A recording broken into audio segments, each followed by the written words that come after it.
présente mon épouse Isabelle. Hein? On est mariés depuis 21 ans.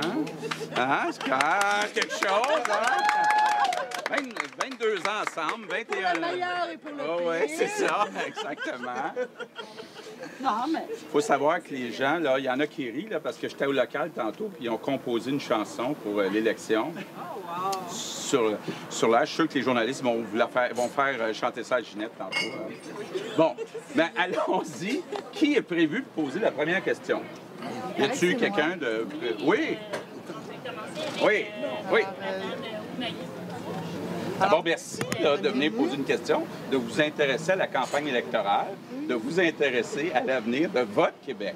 Oui, c'est pour ça qu'on est là d'ailleurs. Merci. Alors, mon nom est Céline Salico, je suis résidente ici dans l'Assomption et je suis entrepreneur. J'ai une usine de transformation alimentaire ici à l'Assomption. Ça commence bien. Et en fait, je sais que vous avez un background d'entrepreneurship avec votre expertise de politicien. Et je regarde un peu l'avenir du Québec avec quelques inquiétudes. Et je me dis qu'avec toutes les richesses... En fait, j'aurais beaucoup de questions, je vais en poser une seule. Avec toutes les richesses naturelles qu'on a ici au Québec, qu'on voit occasionnellement s'envoler comme notre eau, comme toutes nos ressources naturelles. Comment est-ce que, à titre de futur premier ministre, vous allez agir pour enrichir le Québec avec ce qu'on a, qui pourrait faire de nous une société riche et créer aussi des emplois pour... à la hauteur de nos capacités? Bien, c'est une excellente question parce qu'on est chanceux au Québec. On a un immense territoire. On se souvient tous de nos cours de géographie quand on comparait le Québec avec la France et avec beaucoup d'autres pays. C'est immense, le Québec. Puis, c'est une terre qui est riche en ressources naturelles.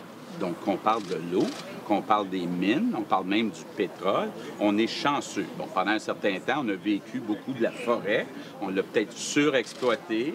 C'était plus difficile aussi quand le taux de change variait avec les Américains. Mais on a une opportunité en or. Là, vous le voyez, au niveau mondial, la Chine se développe, là. Ils sont un peu inquiets d'être passés de 12-13 de croissance à 7-8 de croissance. Là, ils disent, wow, c'est un ralentissement, on a 7-8 de croissance. Nous, on serait bien contents d'être là, là. Mais ce que ça veut dire, c'est avec 1 milliard quelques de population, puis même chose en Inde, la demande pour l'énergie puis pour les matières premières va être énorme pour au moins les 25 prochaines années. Nous, on en a beaucoup de matières premières. Là, il s'agit d'être d'affaires. Hein? Vous êtes en affaires, il faut être d'affaires. J'ai l'impression qu'actuellement, on n'est pas d'affaires. On se dépêche. Là, M. Charest a annoncé 3 projets majeurs.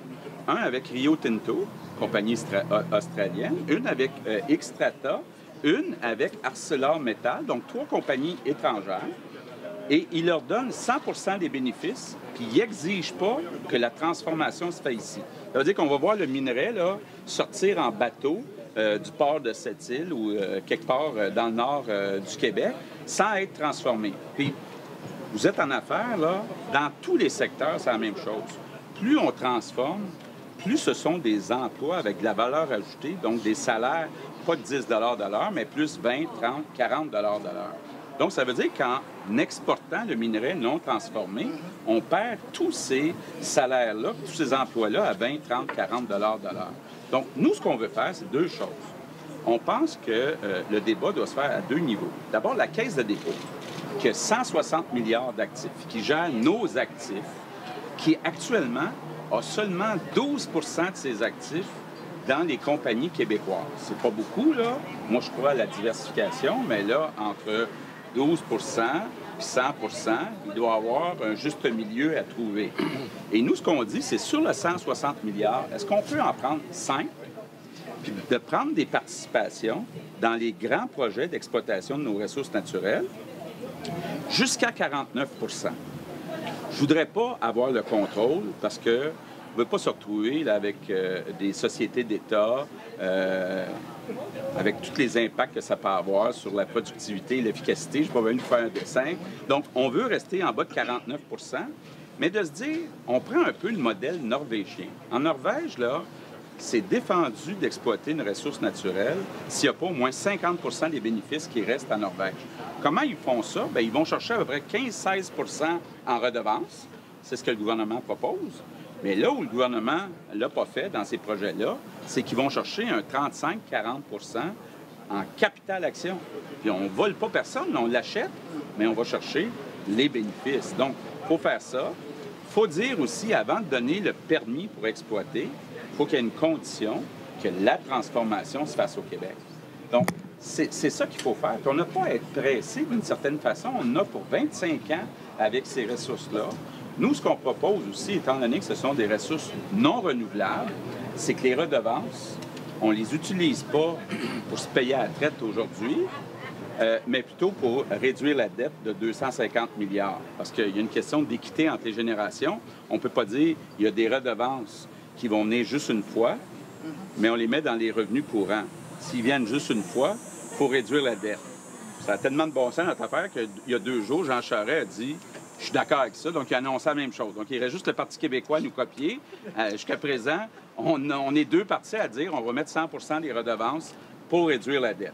Là, je lance un appel à Mme Marois. Mme Marois, au nom de nos enfants et nos petits-enfants, mettez 100 des redevances contre la dette, pas pour se payer à la traite aujourd'hui. Donc, c'est un petit peu ça, notre plan. Okay. Là. Ça répond-tu à votre question? Bien, si c'est ça, là, dans les faits, oui. Ça va me sécuriser.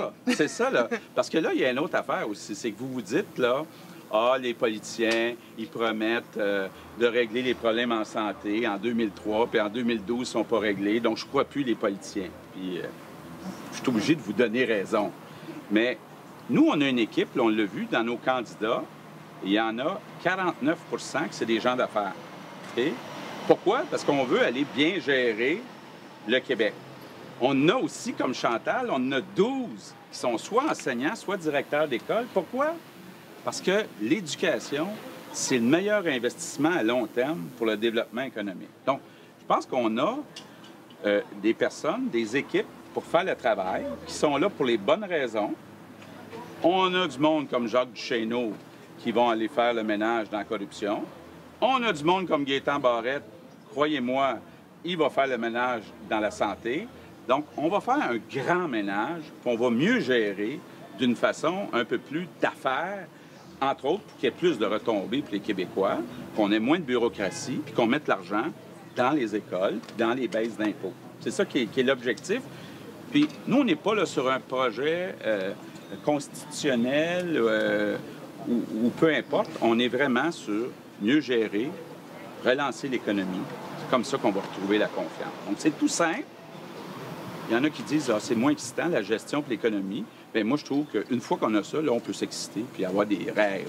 Ouais. Prochaine question, c'était-tu madame ou monsieur? Oui.